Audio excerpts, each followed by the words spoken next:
Okay, it is Monday and today I am officially 15 weeks pregnant and I still cannot believe I'm pregnant even though I have already seen a sneak peek of our baby. I have a humongous amount of laundry to do because my energy levels have not been the greatest or the highest the last few weeks, and I've been really falling behind on chores or really anything in life, especially laundry. And this is mostly my clothes mixed in with a little bit of my husband's clothes because I'm growing and not everything fits me anymore, and I just realized how small I really was because all of my clothes are extra small, and now I'm using medium sizes and men's sizes for my daily wardrobe. So in this video, I'm going to catch you guys and give you an update on what my first trimester has been like.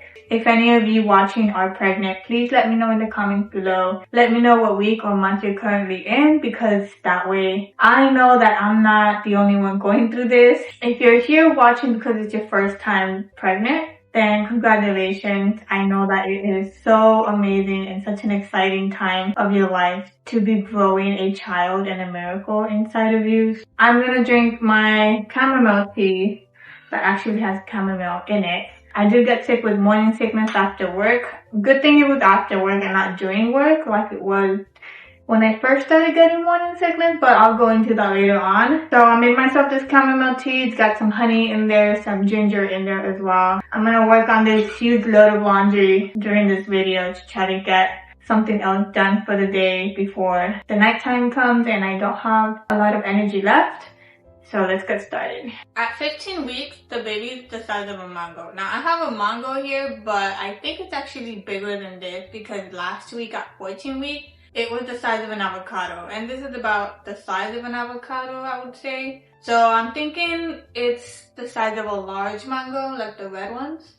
This is the size of the baby right now. It is so crazy how big that is and how it could fit in my belly. Like my belly doesn't even look that big, I don't think, for it to be almost at 4 months. But I do know that during the second trimester, the baby grows very rapidly, especially during the third trimester. It says that the baby is busy, moving around, but I might not feel them for another few weeks, which is fine. But that's exactly why, if it's your first pregnancy, I feel like your mind just starts playing tricks on you and you start wondering and doubting yourself if you really are pregnant, because there's no other proof other than the pregnancy test and the ultrasound, which I have not gotten a proper ultrasound, and I will be getting one in 2 days, which is why I'm making this video, because I'm very excited to be able to finally tell everyone, our friends, and everyone that has been starting to get suspicious about my situation, because some people have already gotten suspicious. It also says that the bones inside the baby at 15 weeks is hardening and the tiny legs and arms are now completely formed. So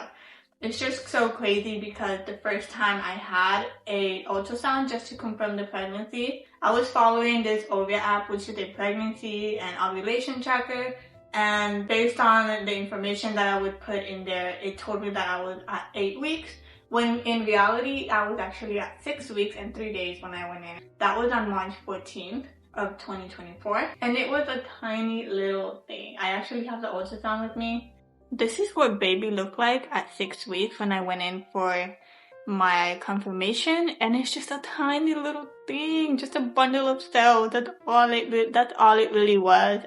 But still, I was just really excited that something was in there. Now, after this first ultrasound, I had to wait 8 weeks until I was 14 weeks to be able to see another OBGYN. I had some issues with my health insurance, with the in-network providers. It was very stressful, and I honestly did have a mental breakdown because I wanted to see the baby already. I just prayed a little bit and I calmed myself down. And I told myself, you know, sooner or later I will be able to get an ultrasound, because I know that OBGYNs do have a timeline as well as to how things should get done. So when I finally was able to see another OBGYN, they scheduled me for this next appointment, which was about a week and a half later, which will be in 2 days, to get a 15-week ultrasound, which for me, it basically acts or like feels like my actual first ultrasound. But when I went at 14 weeks, last week, I was able to see a sneak peek of the baby, and I was blown away. I just could not believe that that's how big it was. My app had told me it was already the size of an avocado, and my mind could just not comprehend that. And it was just, I was just in awe. I was just in awe because from the last tiny little bundle of cells 8 weeks prior to now a full-blown like shape of a baby inside of me, I don't know, I was just so excited, and that really calmed my nerves, and it helped me just be a little bit more patient about this next ultrasound. I think this was through a sonogram. It wasn't actually an ultrasound, but you can see the baby's body in there. That was at 14 weeks. You can see the little belly, the head right there, the little bundle of arms and legs. It was just mind-blowing. And then it kind of jumped a little bit in there.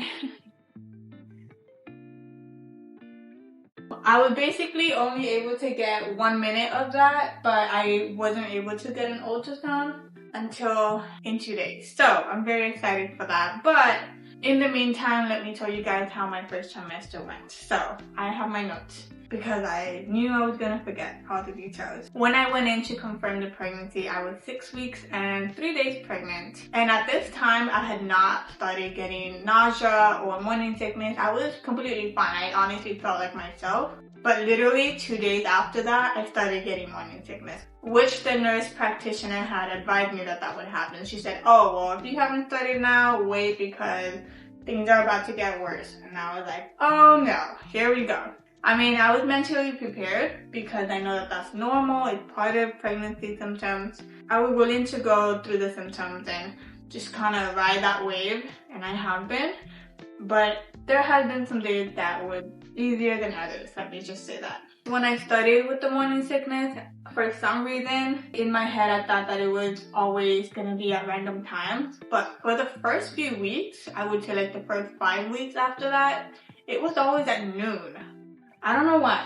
I would have to use my breaks in between my classes because I do online teaching to run to the bathroom, have that taken care of, and then kind of quickly readjust myself and just keep on teaching until 2:30 or 3. At the end of the day, all I wanted to do was just sleep, and that's the other thing too, that I already had heartburn and dealt with acid reflux prior to pregnancy, and now during pregnancy it's been even worse. Like I've had to sit down and go to sleep sitting down with pillows behind my back, and it just hasn't been the best time to get a good night rest. I knew that during first trimester, rest was very important, and it was very hard to get that. And even some nights I would come and sleep on the couch and like just lay down here because I just felt like everything was gonna come back up. I did try to eat smaller meals throughout the day, which was not as big of a change either way because I always was kind of a snacker and I always had smaller meals. That's just how I eat. So I just kind of continued that on, but I broke it into even smaller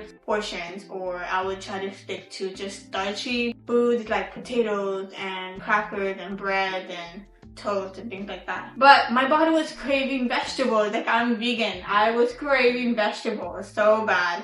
So I said, okay, I'm gonna try to eat vegetables, let's see how it goes, and I was completely fine with the vegetables, but I was craving more like soups, especially pho, Vietnamese soup.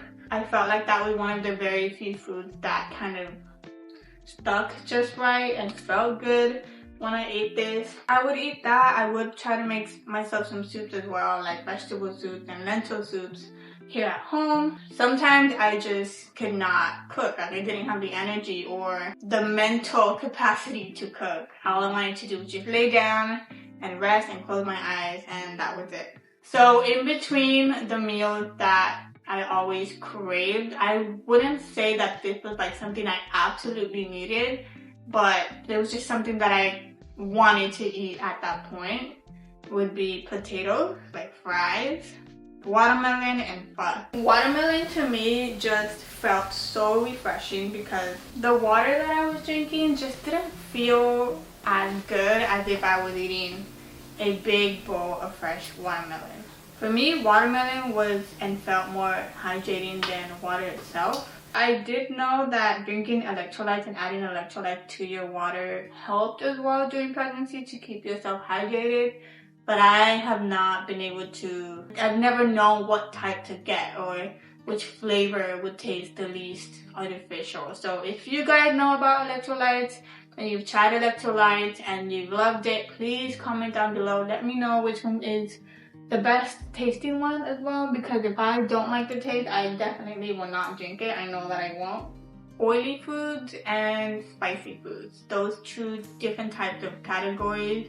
Food categories did not fit well in my stomach.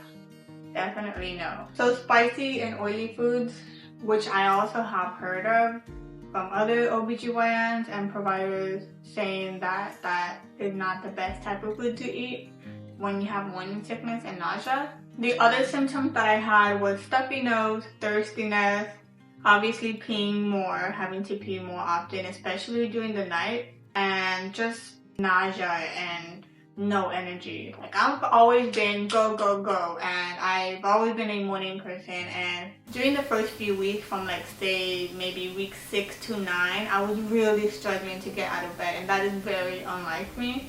I just did not have any energy. I was yawning a lot during my work, my online work, and it looked really bad, but I couldn't help it. Every little break I would get, every 15-minute break that I would get in between my classes, I just ran to the bed and just closed my eyes and put my 15-minute timer on the clock and then run back to keep teaching.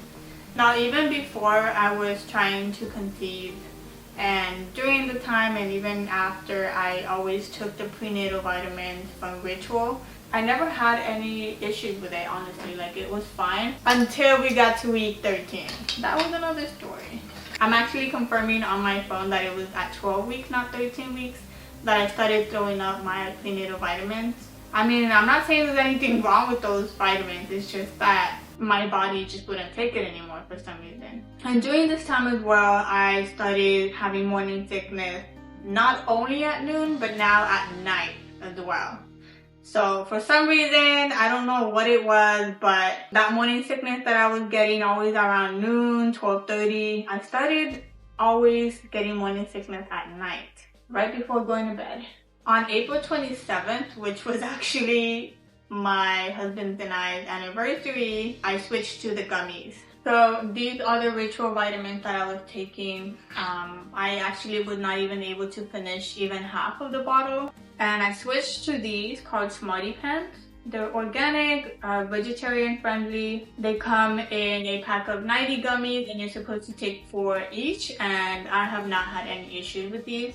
I asked my OBGYN just to confirm if this was enough for me to take, and they said it was. But obviously always ask your provider if these are good for you. The other thing I wanted to talk about, which is more on the sensitive topic, because I know everyone has different opinions about this. I know that some people start telling their friends and family as soon as they get pregnant, which is completely fine. Honestly, it's really up to you when you want to announce. Obviously as well, be on the same page as your partner, because if not, that just complicates things. If you suspect that anyone's pregnant, even if it's like a best friend or someone very close to you, do not ever ask them directly, especially in front of other people, if they're pregnant, if they're expecting, if they're having a baby, if they're carrying a baby, nothing. Just wait until they're ready to announce, or when most people know, then you'll hear from them and then you can talk about it. But if you haven't heard anything, if they haven't said anything, if they haven't told you directly, do not ask. It's just very uncomfortable, and I did not know what that felt like until I went through it, and it happened to me twice. There's been 2 people that have directly asked me in front of my husband and other people, or me by myself with other friends of mine that I have not even told, because we agreed that we would tell people until our actual ultrasound came out and we knew that the baby was okay. We've been hiding it, and it's been really hard for me to hide it because I've been getting sick a lot with the morning sickness. I've been missing a lot of events and get-togethers and things like that, and just places that I usually regularly go to where there's other people around, like a lot of our friends are around. So yes, people will get suspicious. If you're not ready, please just don't feel pressured to tell anyone. If no one has told you, or if you haven't heard from the couple themselves, do not ask.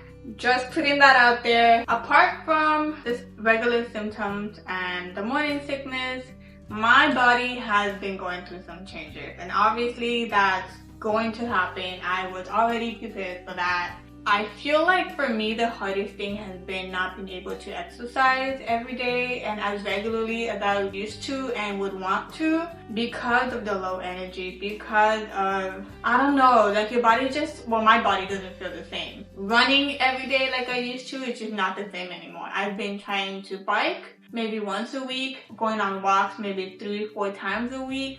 And even that can get really tiring for me because I feel like I'm running out of breath a lot faster. I know that staying active is important, especially during pregnancy.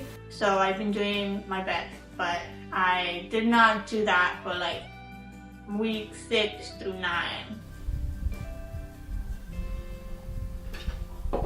So this is my first time going through this, but I am so excited to continue sharing more about my journey, and hopefully you guys can feel that you're not alone watching my videos and feel that it's very common to experience some of these symptoms or not experience some of these symptoms, especially if you're at an age where your friends or your group of friends are not going through this as well. So that's something that people tend to do, look up information online and try to figure out if other people are going through the same thing. So I hope you guys enjoyed this video, and I will be sharing more along the way.